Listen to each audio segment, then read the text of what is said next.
Alright guys, Dominic here for Kit Guru, and the time has come. After plenty of rumours and leaks, AMD's Big Navi GPUs were officially announced on October the 28th, and today we can present our full review, including all of the performance data that you want to see. I really do want to get into the benchmarks as fast as I can, so if you want to see an overview of the specs and the RDNA 2 architecture, including things like the Infinity Cache, the Ray accelerators, Smart Access Memory, I would suggest you go over to kitguru.net, where we're going to cover everything over in the written review. In this video, we're really going to be focusing on the performance of these two GPUs, AMD's RX 6800 and the 6800 XT. With that said, all of our testing for today's review was done with our regular GPU test system provided by PC Specialist. This features an overclocked i9-10900K running at 5.1 GHz on all cores, and that is paired with an ASUS ROG Maximus 12 Hero motherboard. We also have 32GB of Corsair Vengeance LPX DDR4 memory running at 3600 MHz. Over the last couple of weeks, we've been retesting all of the GPUs you're going to see as comparisons today, so everything has been retested from fresh with the latest drivers. For NVIDIA, we use the 457.09 driver, and for AMD GPUs, we use the Adrenalin 20.11.1 driver. For the 6800 and 6800 XT, AMD provided press with the 20.45.12.1 Adrenalin driver. The very last thing I am going to say before we dive into the numbers is that in this video we are focusing on the 1440p and 4K benchmarks. We do have 1080p data though, so if you do want to see that as well as all of our benchmarks, head over to the written review on kitguru.net. With all that said then, let's dive right into the benchmarks. Our first game of the day then is Borderlands 3, which is one of the titles that AMD used to first tease the RX 6000 series performance. At 1440p, the 6800 XT produced 111 FPS on average, which is 6% faster than the RTX 3080 and actually only 9% slower than the RTX 3090, so it's definitely a good result for Team Red. As for the RX 6800, it is significantly faster than the RTX 3070 here, to the tune of almost 20%. And it's actually just 9% slower than the RTX 3080. The NVIDIA GPUs do catch up at 4K, as the 6800 XT is now just 3% faster than the RTX 3080. The RX 6800 meanwhile is still 17% faster than the RTX 3070, delivering 54 FPS on average. Moving from one AMD sponsored title to an NVIDIA sponsored title, it's perhaps not too surprising to see the 6800 XT falling behind the RTX 3080 in control. At 1440p, it is 12% slower than the 3080, but still manages to hold a 16% lead over the RTX 3070. For the RX 6800, it averages 78 FPS, which is basically on par with both the RTX 3070 and the RTX 2080 Ti. When testing at 4K though, things do look a little bit worse for the 6800 XT, as it is now 17% slower than the RTX 3080, and actually just 13% faster than the RTX 3070. The RX 6800 also holds a 3% lead over the 2080 Ti and the 3070, but that's only a difference of a single frame, so for us that is a definite tie. Moving on, it's been no secret that AMD's Navi GPUs do well in Death Stranding, and that is certainly the case for these RDNA 2 based graphics cards. At 1440p, the 6800 XT outperforms the RTX 3080 by 4%, and is actually just 6% behind the RTX 3090. The RX 6800 meanwhile averages over 150 FPS, making it 15% faster than both the RTX 3070 and the 2080 Ti. As we step up to 4K, the 6800 XT is still 3% faster than the RTX 3080, delivering an average frame rate north of 100 FPS. 4K is no problem for the RX 6800 either, as it averages 91 FPS. This is now 18% faster than the RTX 3070, and arguably more impressive is that it's just 9% slower than the 3080. NVIDIA's Ampere architecture does well in the Division 2, and we can see that here as the RX 6800 is just 6% faster than the 3070, testing at 1440p. Compared to the RTX 2080 Ti, it's an 8% lead for the AMD GPU. We can also see the 6800 XT delivering 130 FPS on average, and that's 9 frames less than the RTX 3080, a difference of 6%. Up at 4K, the RTX 3080 does begin to stretch its legs, and the RX 6800 XT falls further behind. It's still averaging over 60 FPS, but it is now 12% slower than the RTX 3080. The RX 6800 is now just 5% faster than the RTX 3070 as well, and that's a difference of just 3 FPS, so there's not much in it at all. Next up we have F1 2020, and this title delivers high frame rates on pretty much any GPU, and we can see the 6800 XT delivers just shy of the 200 FPS mark when gaming at 1440p. That makes it, for all intents and purposes, equal to the RTX 3080, which is just 3 FPS faster. We can also see that the RX 6800 is 8% faster than the RTX 3070, but 14% faster than the RTX 2080 Ti. At 4K though, we once more see the RX 6800 XT falling further behind its Ampere rival. It's still a close one, but the AMD GPU is 6% slower than the RTX 3080, when the difference was barely 1% at 1440p. The 6800 still holds its 8% lead over the RTX 3070 though, as it averages over 100 FPS.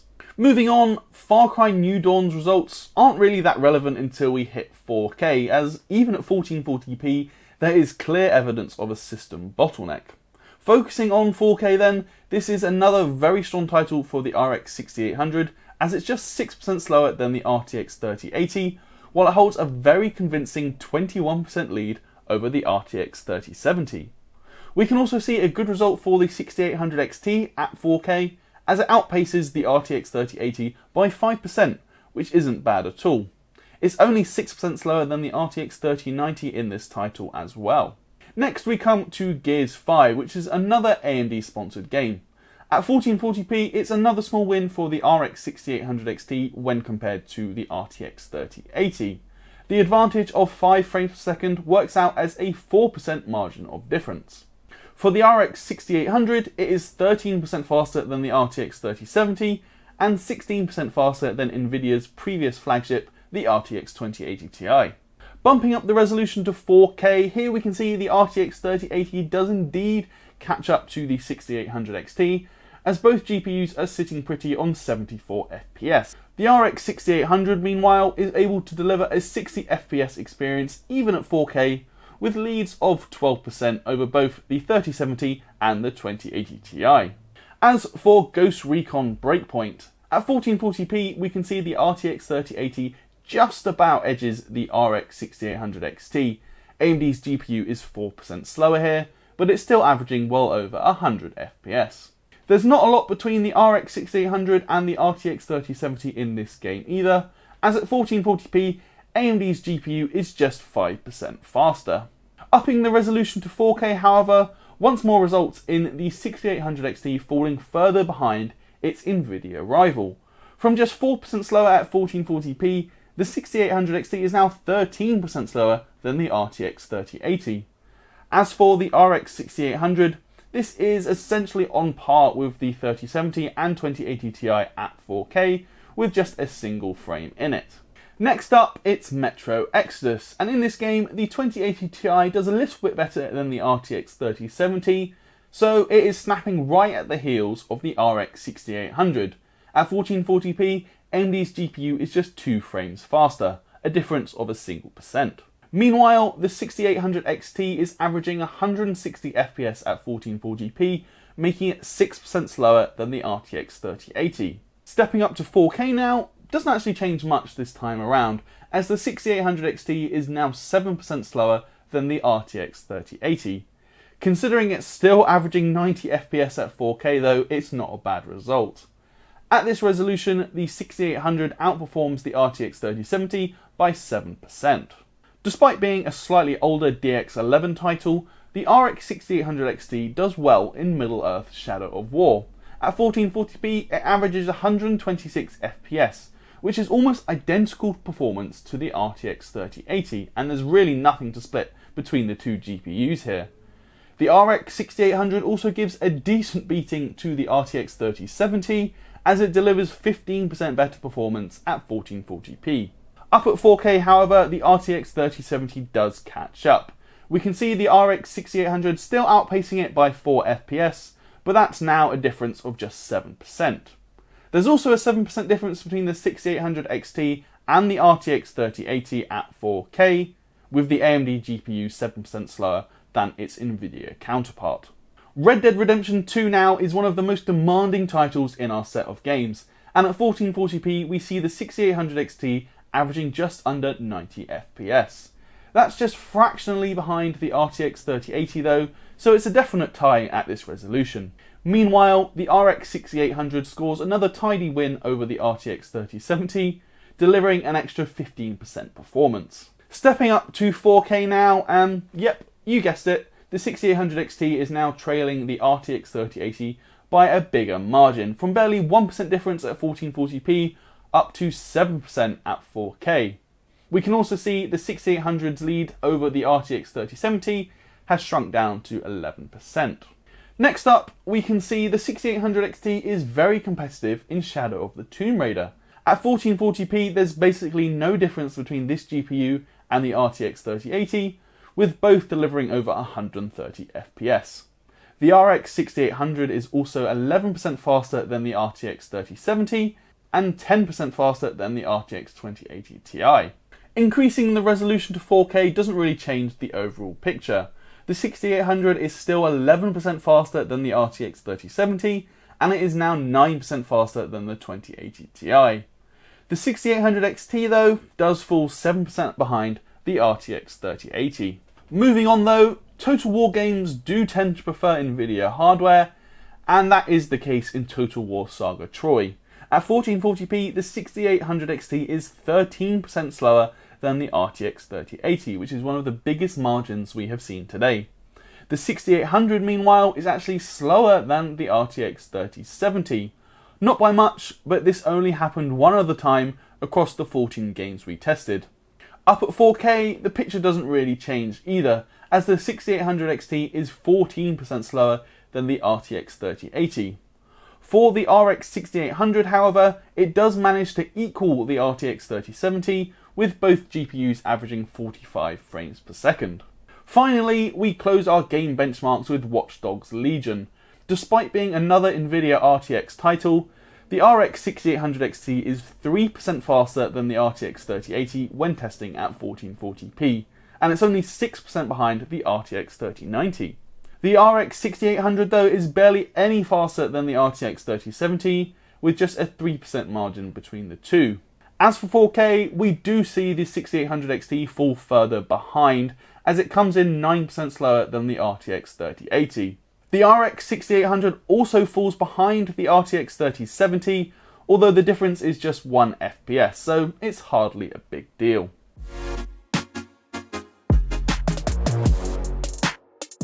So that is it for the 14 games we have benchmarked, and I appreciate that is a lot of data to go through.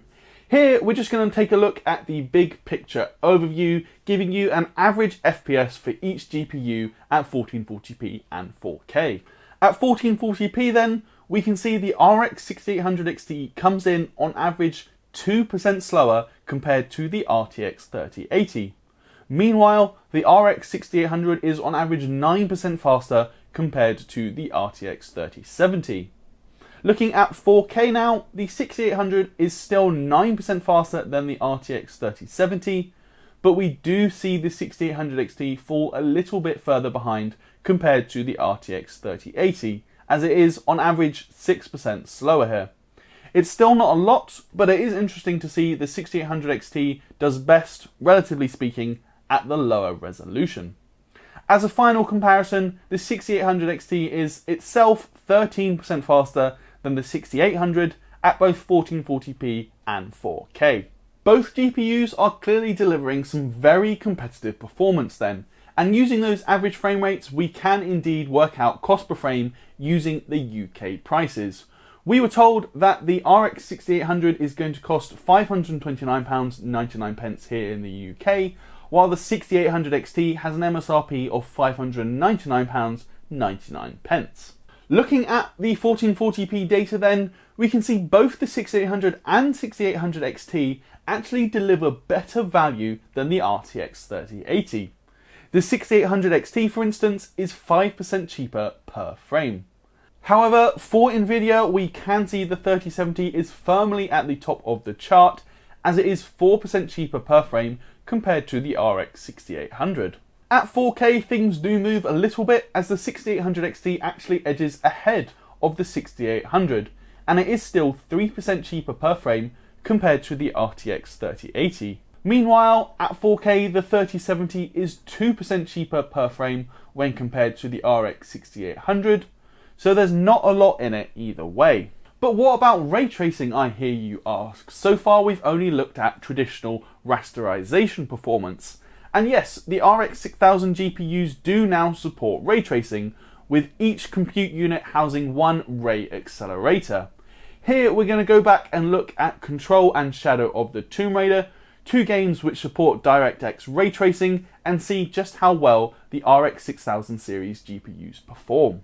First of all then, we fired up Control and set ray tracing to its highest setting. The results are certainly interesting. At 1440p, the RX 6800 XT manages 38 FPS on average, putting it between the 2080 Super and the RTX 3070. The 6800, meanwhile, is about on par with the 2080 Super. We can also see that in this game, ray tracing comes with a massive cost for the AMD GPUs. The 6800 XT's frame rate is cut by about 54%, from 87 FPS on average down to 38 FPS. Up at 4K, Control is simply unplayable with ray tracing on for these GPUs, though in fairness, even the RTX 3090 barely holds above 30 FPS. The difference is, of course, that Nvidia GPUs can use DLSS in this game for a huge boost to frame rates, which isn't something AMD GPUs can fall back on. Moving on though, we'll look at Shadow of the Tomb Raider, and here the ray trace shadows are definitely less demanding than the array of ray traced effects in Control. Even so, the 6800 XT goes from 133 FPS down to 72 FPS when we turn on ray tracing, and that's a 45% reduction in frame rate. That still puts the ray trace performance above the 2080 Ti, but it costs AMD more to achieve that level of performance. As we step up to 4K, the frame rate for the 6800 XT does hold above 30 FPS, and we can also see the 6800 edging ahead of the RTX 3070, but not by much. We can still see massive drops in performance compared to ray tracing off though, with the 6800's frame rate dropping by 44%. Coming to the end of our ray tracing performance then, obviously that is only 2 games. I did also have test data for all of our other GPUs when looking at Watch Dogs Legion, but AMD is currently reporting a driver issue with DXR in that title, so we weren't able to test it today. Still, what we can see is Nvidia does appear to have the upper hand in terms of its overall ray tracing performance. However, AMD is actually a lot more competitive than I thought. In those 2 games, the 6800 XT appears to be around the 2080 Super, 2080 Ti levels of performance, which for its first series of GPUs with ray tracing hardware, I wouldn't say is that bad.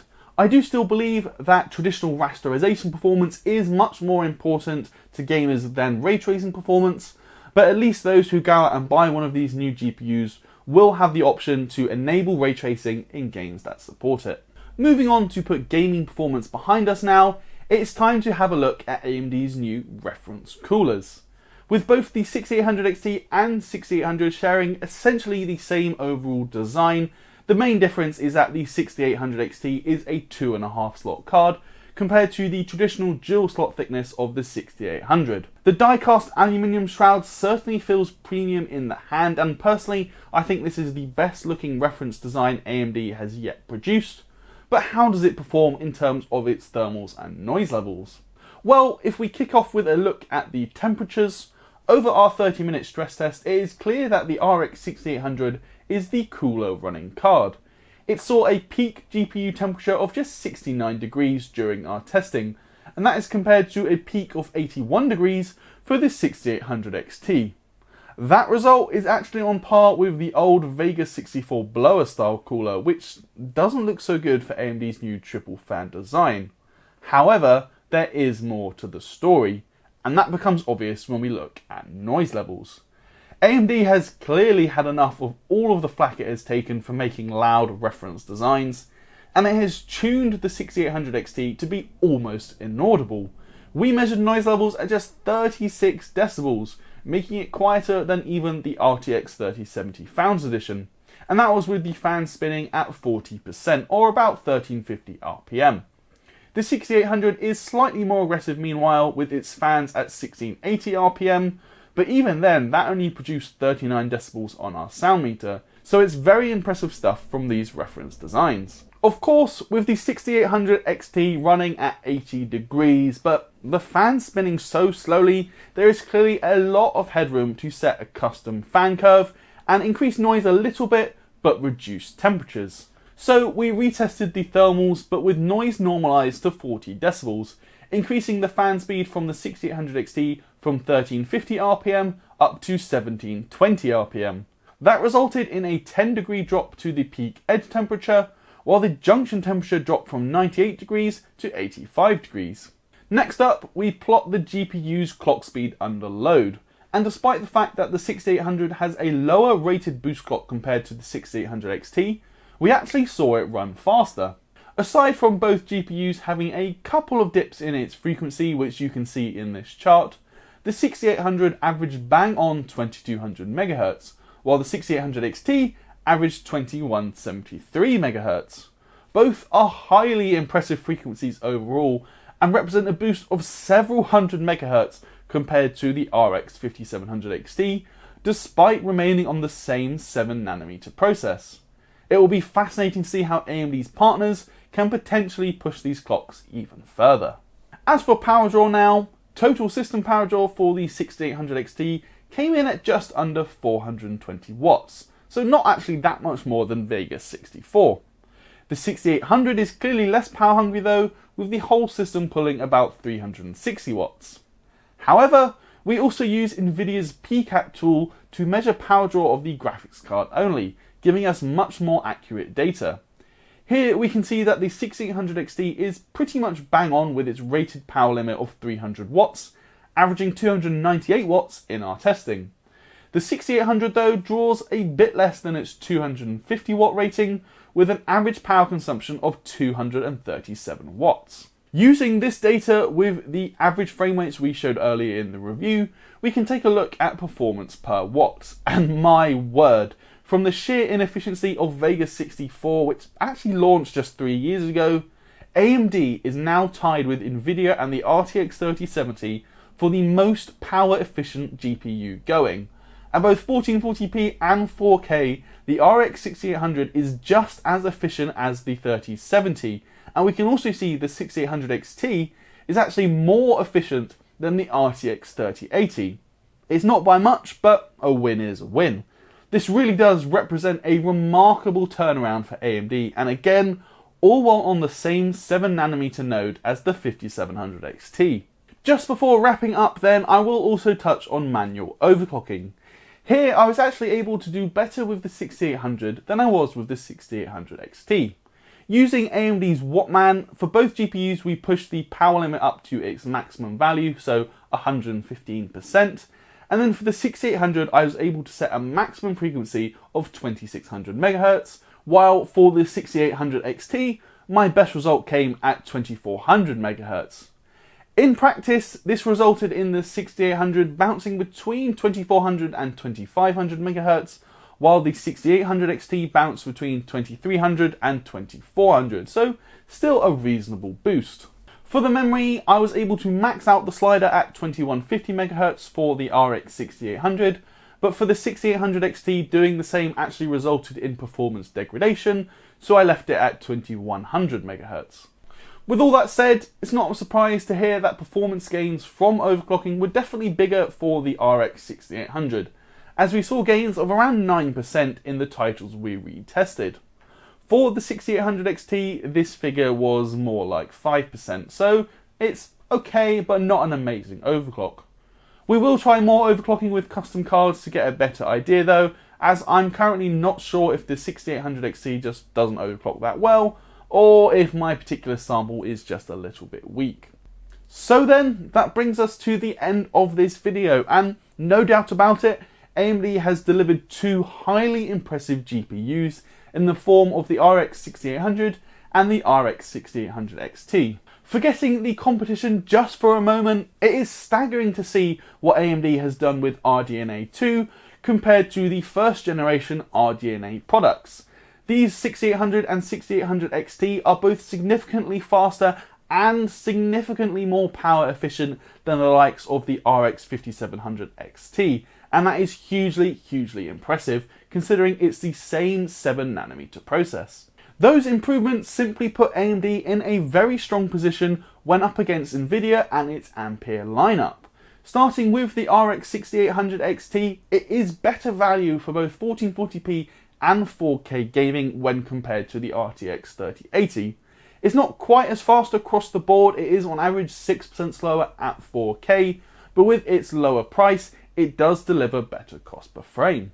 The RX 6800 meanwhile may not be quite as good a value, but what stands out to me is the fact that it doesn't really have a direct competitor from Nvidia.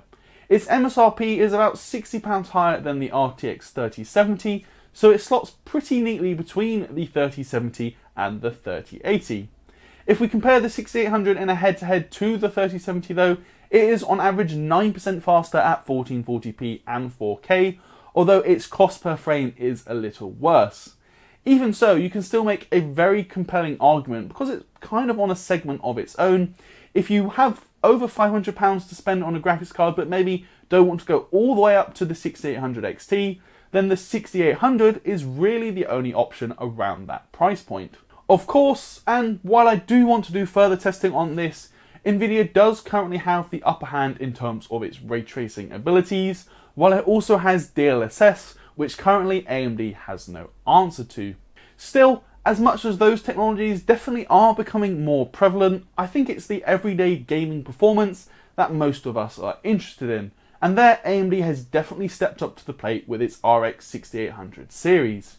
You could even make the argument that 16GB of VRAM is more important than ray tracing performance, although that is obviously going to depend on the games you play and at what resolution.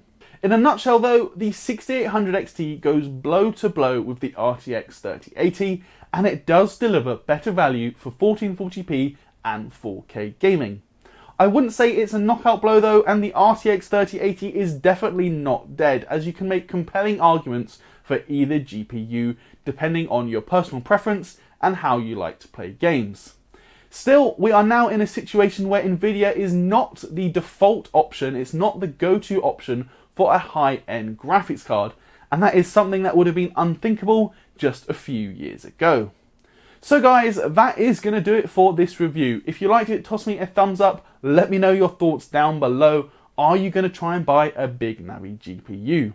You can also subscribe if you haven't already. Why not join our Discord server, which is linked in the description? And while you're there, why not check out a cool t-shirt like this one from our merch store? Finally, it would also be awesome if you guys would consider backing us on Patreon, where you can see some of our content early and also get access to exclusive giveaways. Until then though guys, I'm Dominic for Kit Guru, and I'll see you in the next video.